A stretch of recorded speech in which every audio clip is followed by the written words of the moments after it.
یا ایھا الذین آمنوا استعینوا بالصبر والصلاۃ، اے ایمان والو مدد طلب کرو، استعانت کرو۔ اللہ تعالیٰ سے مدد کیسے طلب کرو؟ نماز سے اور صبر سے اللہ تعالیٰ سے مدد طلب کرو، اس کو وسیلہ بناؤ، نماز کو اپنا وسیلہ بناؤ۔ اگر تمہاری پریشانیاں ہیں، اللہ سے کچھ لینا چاہتے ہیں، اللہ تبارک و تعالیٰ کی مدد حاصل کرنا چاہتے ہیں، وہ مدد دے گا، اس کو کوئی وسیلہ چاہیے۔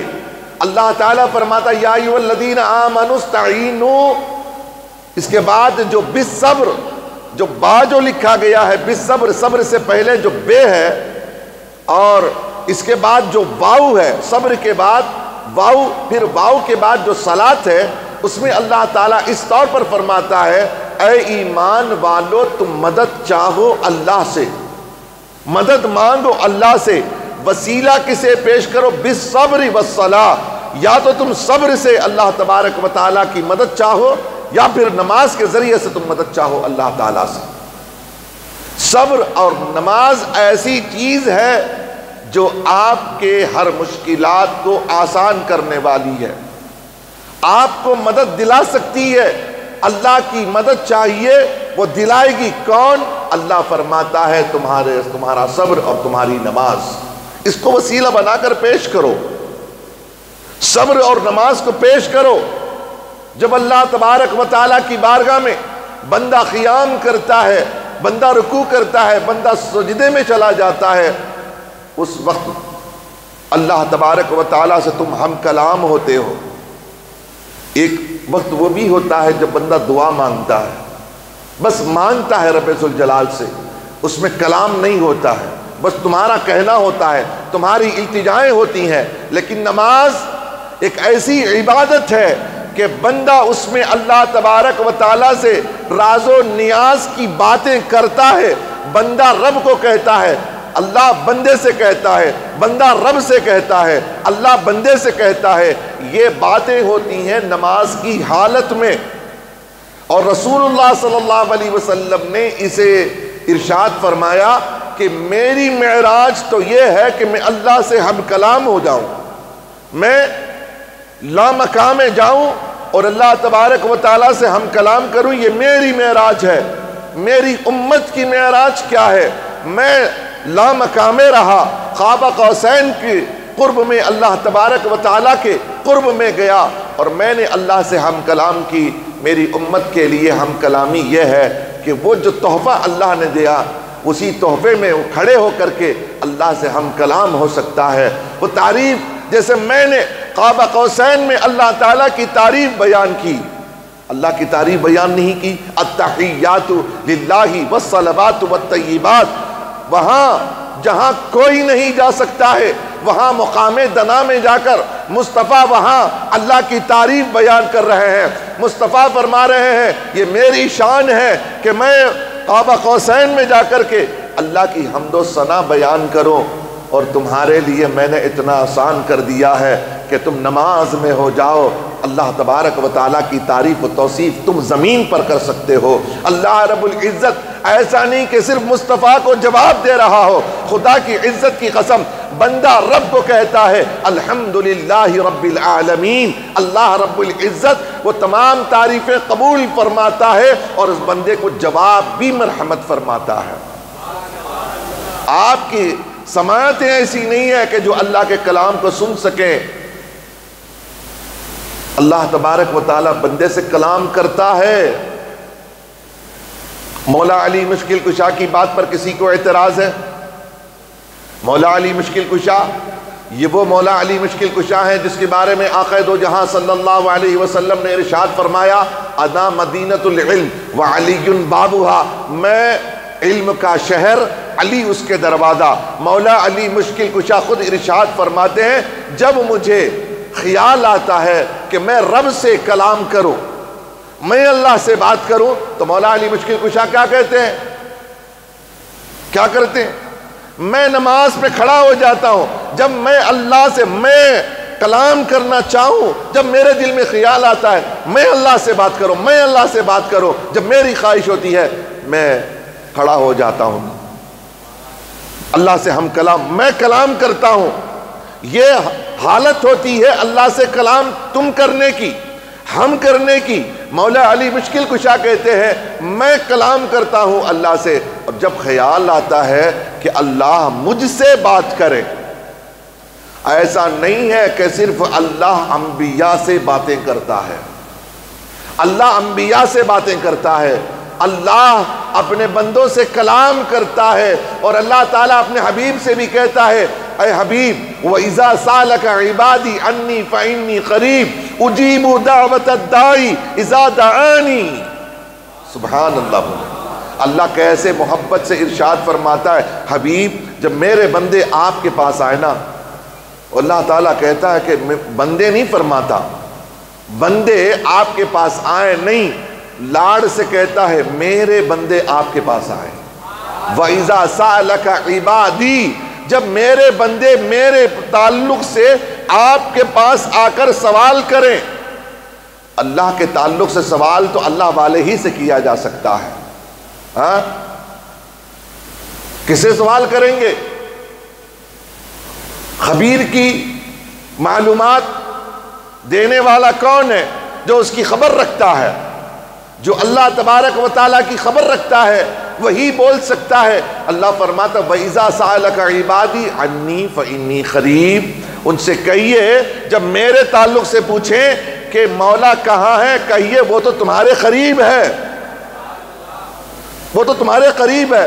وَإِذَا سَأَلَكَ عِبَادِي عَنِّي فَإِنِّي قَرِيبٌ۔ اچھا اس کے بعد کہتا ہے اجیبو دعوت الداعی اذا دعانی، یہ نہ سمجھ کہ صرف تمہاری پکار جاتی ہے، ادھر سے جواب نہیں آتی ہے، تمہارا پکار نہ ہوتا ہے، تم پروردگار کو مناجات پر مناجات کر رہے ہو، پروردگار سنتا نہیں، پروردگار جواب دیتا نہیں، ایسا نہیں۔ اللہ کہتا ہے اجیبو دعوت الداعی، اجیبو سب سے پہلے پکار والے کی ندا بیان نہیں کیا، قربان جاؤ۔ اللہ کہتا ہے میرا جواب پہلے حاضر ہوتا ہے بندہ جب مجھ سے سوال کرتا ہے، میں پہلے تیار ہوتا ہوں جب بندہ مجھ سے سوال کرتا، اجیبو میں جواب دیتا ہوں۔ پہلے اللہ تبارک و تعالیٰ یہ نہیں فرماتا کہ دعوت یعنی بندہ مجھے پکارے تو میں جواب دیتا ہوں، ایسا لفظ نہیں ہے، بلکہ اللہ فرماتا ہے اجیبو دعوت الداعی، جب پکارنے والا پکارتا ہے میں جواب دیتا ہوں، ایسا نہیں۔ پہلے خود کہتا ہے اجیبو دعوت الداعی، میں جواب دیتا ہوں پکارنے والا جب پکارے۔ تو ہم اللہ سے ہم کلام ہونا چاہتے ہیں، بندے یہ خیال کرتے ہیں کہ ہم اللہ سے محبت کریں، اللہ سے بات کریں، ہم دنیا داروں سے محبت اور دنیا داروں سے بات کرنے کے لیے تڑپ جاتے ہیں۔ میں ایک مثال دیتا ہوں، یہ تصوف کی تعلیمات بھی ہو سکتی ہے، یا دنیاوی تعلیمات بھی لے لیجئے، یا شریعت کی تعلیم بھی لے لیجئے۔ چاہتا تو یہ ہے، جب دنیا دار چاہتا ہے کہ کسی دنیا دار سے جو اپنے سے بڑا ہے موقع مل جائے کہ میں اس سے کلام کروں، کوئی تو موقع ملے، بات کرنے کے لیے کیوں میں کھڑا ہونا پڑتا ہے کہ فلاں کا عہدہ تو اتنا بڑا ہے، فلاں کا مقام تو اتنا ہے، اس کی عزتیں اور شرافتیں اتنی ہیں، اس سے ہم کلام کرنا چاہتے ہیں تو اس کے لیے ویٹنگ کرنا پڑتا ہے، اس کے لیے اپائنٹمنٹ لینا پڑتا ہے کہ ہم اس سے کلام کریں، ہماری باتیں اسے پیش کریں۔ یہ دنیا داروں کی باتیں ہوتی ہیں۔ شاگرد چاہتا ہے کہ میرے اپنے استاد جو صدر المدرس ہیں، جو استادوں کے استاد ہیں، ان سے میں ہم کلام ہونا چاہتا ہوں، اس کے لیے دفتر کے باہر کھڑا ہونا پڑتا ہے، انتظار کرنا پڑتا ہے۔ مرید چاہتا ہے اپنے شیخ سے بات کروں، اسے انتظار، شیخ اگر اس سے بات کرے یہ اپنے لیے فخر محسوس کرتا ہے، وہ چاہتا یہ ہے کہ میں کبھی تو موقع ملے میں اپنے دل کی بات اپنے شیخ سے کروں۔ چاہتا ہے کہ نہیں چاہتا؟ اپنے محبوب سے بات کرنا چاہتا ہے، اپنے بڑے سے بات کرنے کی خواہش رکھتا ہے، انتظار کرنا پڑتا ہے، وہ اپنے لیے فخر محسوس کرتا ہے، اس کے لیے اپائنٹمنٹ لینا پڑتا ہے۔ یہ سب کچھ ہوتا ہے، کبھی تو کھانے بھی چھوڑنے پڑتے ہیں، کبھی تو اپنے وقت کو چھوڑنا پڑتا ہے، اپنی خواہشات کو ترک بھی کرنا پڑتا ہے، اس لیے کہ اپنا دوسرا بھی کام ہوتا ہے، ترک کرنا پڑتا ہے اپنا کام کہ فلاں اپنے بڑے آدمی سے ہماری بات ہو جائے، فلاں سے بات ہو جائے۔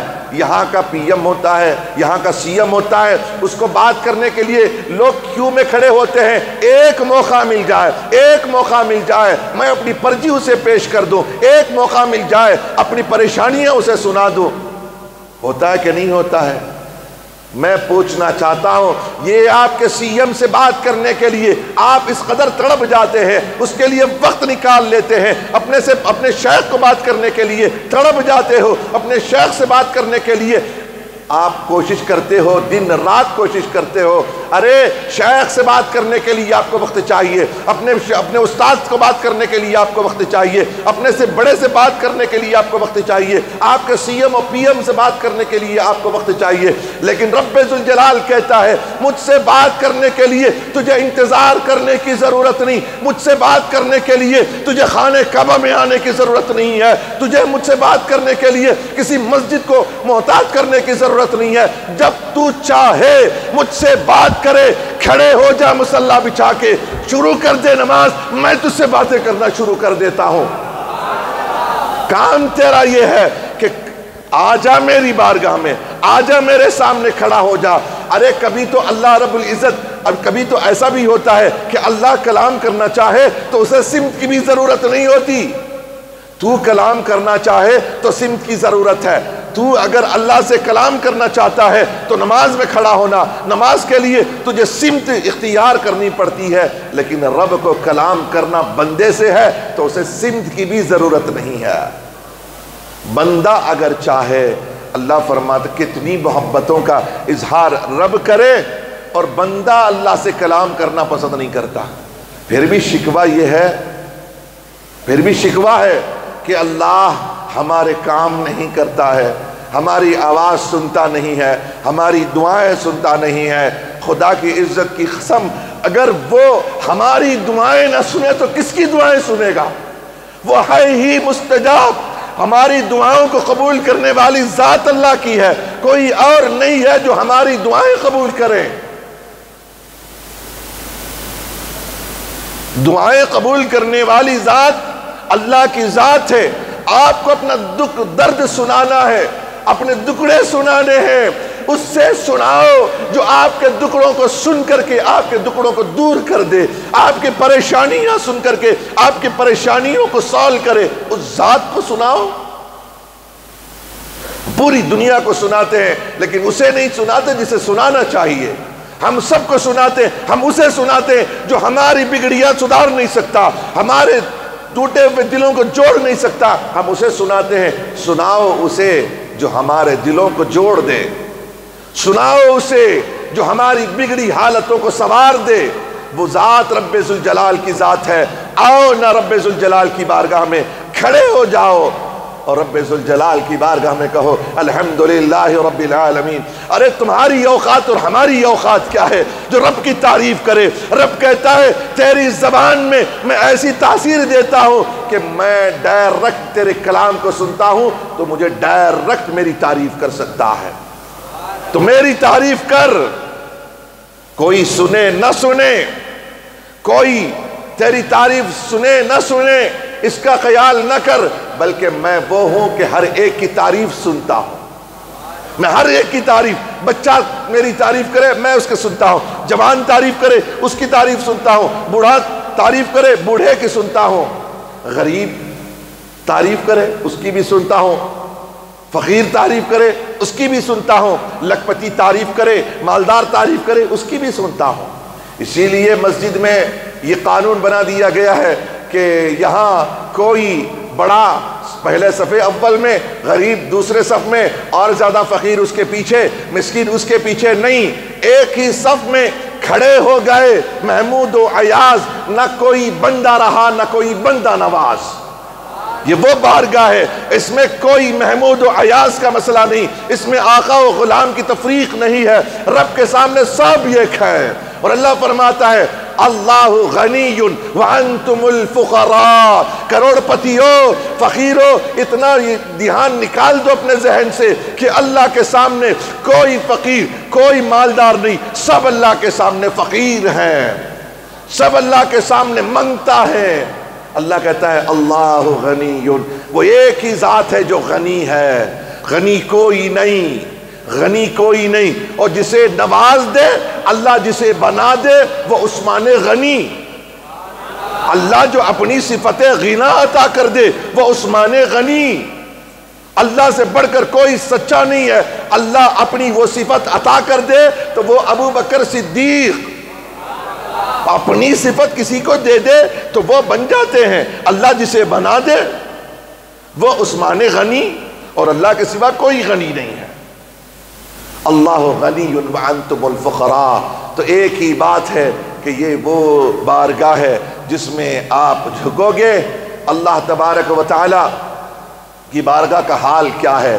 دوسرے لوگ کہتے ہیں کوئی آدمی جھک کر کے سلام کرتا ہے، کوئی جھک کر کے اس کی تعریف کرتا ہے، کوئی اس کے پاؤں پڑتا ہے، بس اتنا کہ اٹھو بھائی، نہیں نہیں نہیں ایسا نہیں، اٹھو اٹھو اٹھو، اٹھا دیتے ہیں نا، بس اتنا ہی اٹھاتے ہیں۔ اور رب ذوالجلال کا حال یہ ہے کہ جو اللہ کی بارگاہ میں اللہ کے لیے جھکتا ہے، من وضع للہ، جو اللہ کے لیے جھک گیا، رفعہ اللہ، اللہ اسے اٹھا دیتا ہے۔ یہ دنیا داری کے لیے جھکے تو دنیا داروں کے سامنے اسے ذلیل و خوار کرے گا۔ اگر کوئی اللہ کی رضا کے لیے اللہ کو اپنا خالق و مالک مان کر کے اگر سجدہ کرتا ہے، اللہ اسے اٹھا دیتا ہے۔ اللہ جسے اٹھائے اب کوئی اسے جھکا نہیں سکتا، کسی کی طاقت نہیں، کوئی خرید نہیں سکتا ہے اسے۔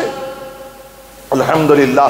تو آج مجھے یہ کہنا ہے کہ جو ہمارے اندر کمی بیشیاں ہیں وہ ہے سب سے بڑھ کر ہمارے اندر جو کمی اور کجی ہے وہ اللہ کی بارگاہ میں حاضری نہ دینا، اللہ کے گھر کو ویران کر دینا، اللہ کی بارگاہ میں اپنی پیشانیوں کو نہ رکھنا۔ یہ سب سے بڑا المیہ ہے اب اس امت کا۔ اس وقت میں سجدے بھول گئے۔ اس میں بہت سارے ایسے لوگ ہیں جو 8 دن کے نمازی ہیں، اس میں ایسے بھی ہیں کچھ تو آئے بھی نہیں ہیں، جو سالانہ نمازی بھی ہیں، جو عید کے دن آ کے نماز پڑھتے ہیں، اور اس میں باراتی بھی ہے، یعنی براتوں میں آتے ہیں، وہ شب برات میں آتے ہیں۔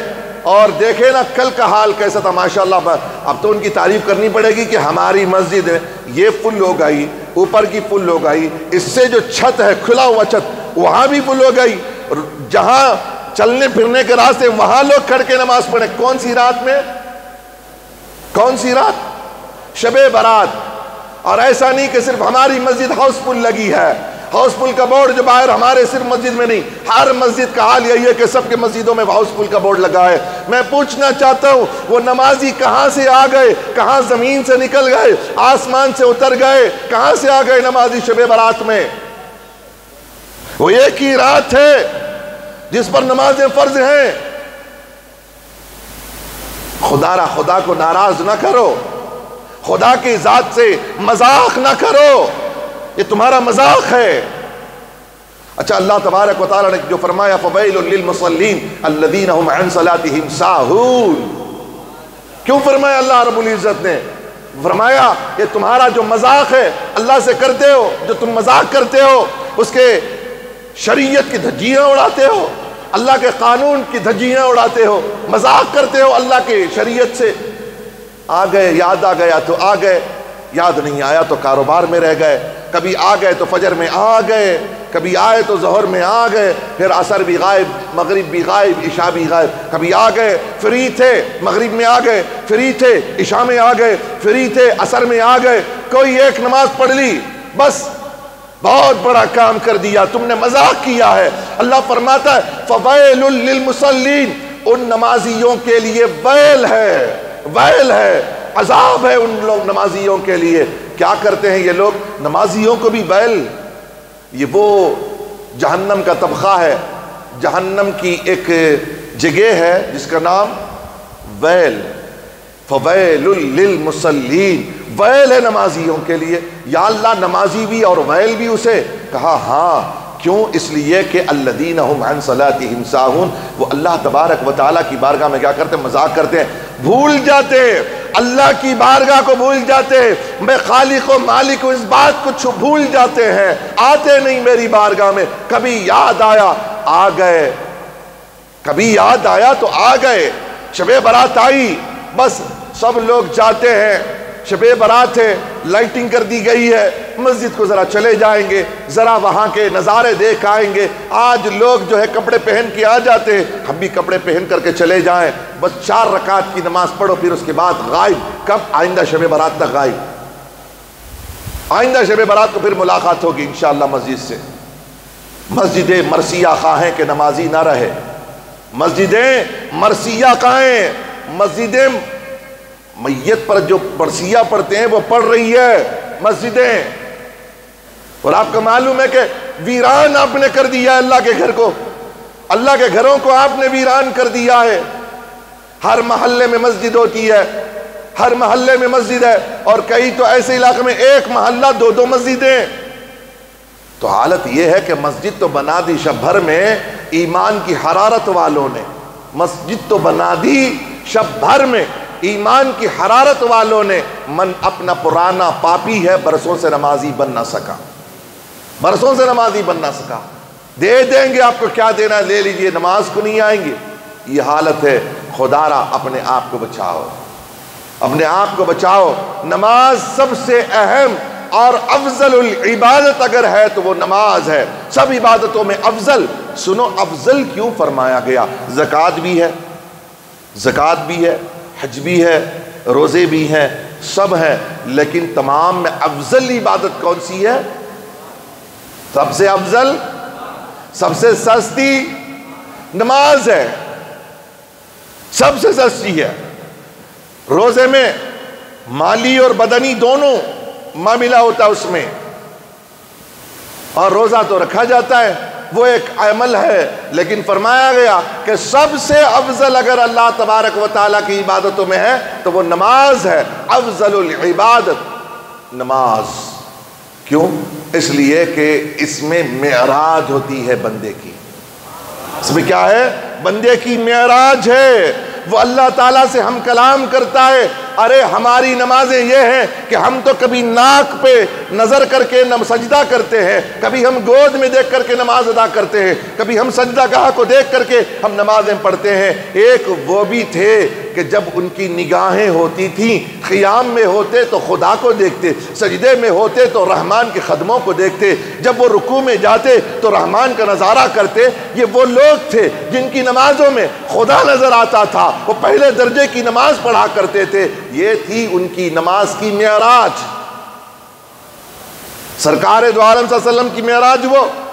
اور معراج کی رات کو تو سب سننے کو تیار، سب مزے لیتے ہیں، لیکن معراج والا جو کام اللہ کے رسول صلی اللہ علیہ وسلم نے ہمیں سونپا ہے، تم بھی معراج کر سکتے ہو، وہ کرنے کے لیے کوئی تیار نہیں ہے۔ آنے والے دن ہے، اب آنے والا جو مہینہ ہے وہ تو مبارک اور بڑا مقدس مطہر مہینہ ہے۔ کون سا؟ کیا ہے؟ رمضان۔ رمضان نہیں ہے وہ، رمضان۔ کیا ہے وہ؟ رمضان۔ رمضان، رمضان، رمضان نہیں، رمضان نہیں ہے، رمضان۔ کیا ہے؟ رمضان وہ ہے اللہ تعالیٰ کا مقدس مہینہ آنے والا ہے۔ اب آتے آتے آتے آتے آتے لوگوں کے سروں پہ ٹوپیاں چڑھیں گی، پھر اس کے بعد تھوڑی سی خشخشی داڑھی چڑھے گی، عید تک در منڈے جتنے ہیں وہ کب تک رکھیں گے؟ عید کی چاند نظر آنے تک۔ بس 29 کو چاند نظر آیا، 30 کو چاند نظر آیا، جائیں گے حجام شاپ میں، اور اللہ کے رسول صلی اللہ علیہ وسلم نے جس کو اپنے لیے فرمایا تھا کہ یہ سنت میری ہے، اس کو اپنے چہرے پر سجا لو، یہودیوں کی مخالفت کرو، یہود و نصارہ کی مخالفت کرو، میری سنت کو اپنے چہرے پر سجاؤ، تمہارا چہرہ دیکھے تو نظر آئے کہ یہ عاشق مصطفیٰ ہے۔ آج وہ بندہ 29 تاریخ کو 1 مہینہ بلیڈ نہیں لگایا، وہ اس کو کھجلی شروع ہو گئی ہے، وہ کہتا ہے کہ مجھے کھجلی ہو رہی ہے، میں نے کبھی زندگی میں سجائی نہیں، اب سجا لی ہے۔ 29 کا انتظار، چاند کا انتظار ہے، چاند نظر آیا، شیطان کھل جاتا ہے، جاتے ہیں در منڈے، پھر واپس جا کر کے اللہ اور اس کے رسول کو ناراض کر کے حجام شاپ سے باہر نکلتے ہیں۔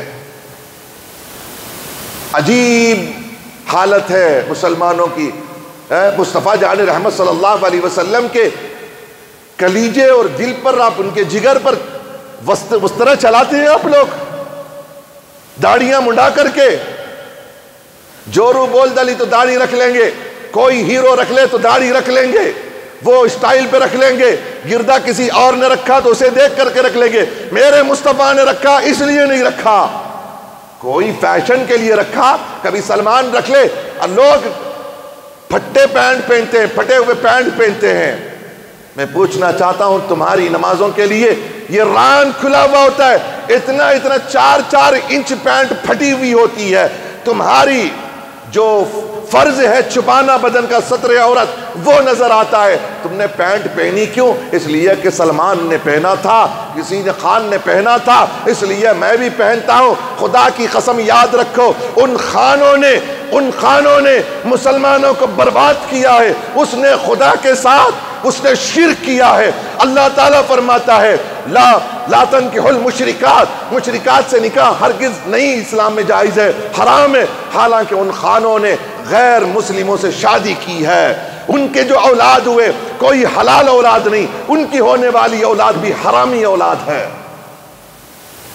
سمجھ گئے؟ ان کے فالو کرتے ہو۔ اسی لیے سرکار دو عالم صلی اللہ علیہ وسلم نے ارشاد فرمایا من تشبہ بقوم فہو منہم، جو جس قوم سے مشابہت کرے گا وہ اسی قوم کے ساتھ اٹھایا جائے گا۔ تم سلمان کے فالوور ہو، کل قیامت کے روز یاد رکھ لو تمہارا حشر جتنے سلمان کے جتنے خانوں کے فالوورز ہیں، ارے اس خان کے فالوورز بن جاؤ جو بریلی کا تاجدار ہے، اس خان کے فالوور کیوں نہیں ہو جاتے جو احمد رضا خان ہے، اس کے فالوور بن جاؤ۔ کسی اور خان کے فالوور بنو گے تو جہنم کی صورت دیکھنی پڑے گی۔ اگر اس تاجدار بریلی اس احمد رضا خان کے فالوور بن جاؤ تو خود بھی جائے گا اور تمہیں بھی ساتھ لے کے جنت چلا جائے گا انشاءاللہ۔ ہم رسول اللہ کے تجھ سے اور جنت سے کیا مطلب، وہابی دور ہو۔ اعلیٰ حضرت نے کیا دیکھیے، وہ ہوتا ہے رشتہ ہوتا ہے سرکار سے اور سرکار کی عطائیں ہوتی ہیں، اسی لیے اتنا آسان نہیں ہے بول دینا ہماری جنت بولنا اتنی آسان نہیں۔ کیوں؟ اعلیٰ حضرت کہتے ہیں تجھ سے اور جنت سے کیا مطلب، وہابی دور ہو۔ وہابیو تجھ سے اور جنت سے کیا مطلب، جنت کی تو بات کرتا ہے، تجھ سے اور جنت سے کیا مطلب، وہابی دور ہو۔ ہم رسول اللہ کے، ہم رسول اللہ کے، ہم رسول اللہ کے، جنت رسول اللہ کی، سمجھ گئے؟ اس خان کے فالوور بن جاؤ، خود تو جائے گا، اسی لیے کہا جو جدھر جائے گا وہ ادھر لے جائے گا۔ اگر تم نے کسی غیروں کو اپنا آئیڈیل بنایا ہے، اپنا فالو اور ان کو اپنا فین بنایا، ان کے فین بن گئے تو اسی فین کے ساتھ تم بھی لٹکو گے اور وہ جہاں جائے گا اسی کے ساتھ تمہارا حشر بھی ہو جائے گا۔ لہٰذا میں آپ سے گزارش یہ کرتا ہوں کہ ہم اپنے آپ کو نمازی بنائیں، نمازی بنائیں۔ یہ پیشانیاں کس کے لیے ہیں؟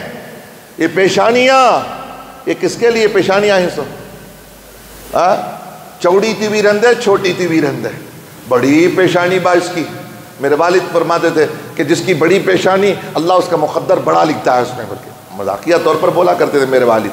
تو چھوٹی پیشانی ہو بڑی پیشانی ہو، صرف یہ پیشانی کو یہ مقام اس لیے دیا گیا کہ وہ اللہ کی بارگاہ میں جھک جائیں، یہ ٹکانے کے لیے، رب کے حضور سجدہ کرنے کے لیے یہ پیشانیاں ہیں، کسی اور جگہ کے لیے نہیں ہیں، سمجھ گئے؟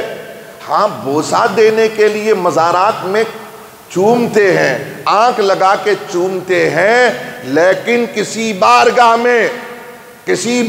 میں جیسے نماز میں سجدہ پیشانی جیسے زمین پر رکھ کر کے کرتے ہیں، مزار پہ بوسہ دینے کے لیے آپ چوم سکتے ہیں، لیکن پیشانی جیسے نماز کی حالت میں تم لگاتے ہو کسی درگاہ میں نہیں لگا سکتے، یہاں تک کہ میرے اور آپ کے آقا کے مزار کے سامنے بھی ایسا سجدہ نہیں کر سکتے۔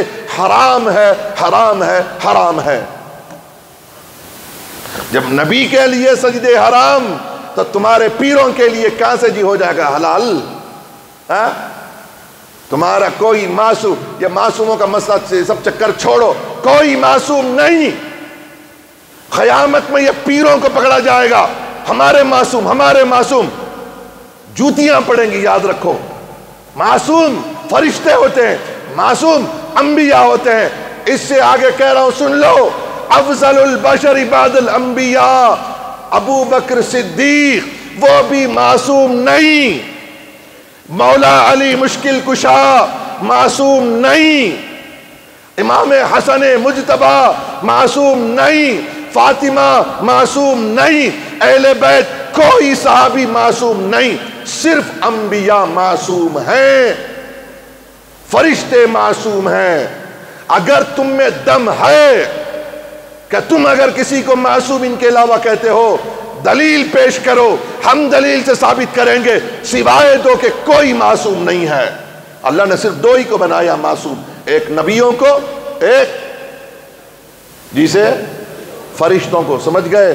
یہ ہمارے معصومانی. اور کوئی بھی یاد رکھو, کسی پیر کے سامنے سجدہ کرنا حرام, حرام, حرام. اور حرام کو قبول کرنے والا وہ حرامی, حرام کو پسند کرنے والا حرام کو ایکسپٹ کر رہا ہے. خدا کے لیے جو سجدہ تعظیمی سجدہ ہو, تعبدی سجدہ ہو, دونوں حرام ہیں. شریعت مصطفیٰ میں دونوں سجدے حرام. سمجھ گئے؟ اب آگے بات ختم کرتا ہوں. اللہ رب العزت ایسے ہو گئے آپ کے صورت, ایسا اٹریکٹس دیکھ رہے ہیں, ایک نئی بات سنے جیسا. کچھ لوگ ایسا کر دیے, کچھ لوگ ایسے زمانے میں کر دیے ہیں, لہٰذا اس لیے مجھے بولنا پڑتا ہے کہ یہ ضروری ہے, ورنہ قیامت کے روز اتنے دن سے تقریباً 25 سال سے جو بھی کیا پورا پانی پہ چلا جائے گا. میری محنتیں پانی میں چلی جائیں گی. اسی لیے میں چاہتا ہوں کہ آپ کی اصلاح کر دوں کہ جو ضروری ہے وہ ضروری ہے, جو حق ہے وہ آپ کے سامنے. وجاء الحق وزهق الباطل ان الباطل كان زهوقا. وآخر دعوانا ان الحمد للہ رب العالمین.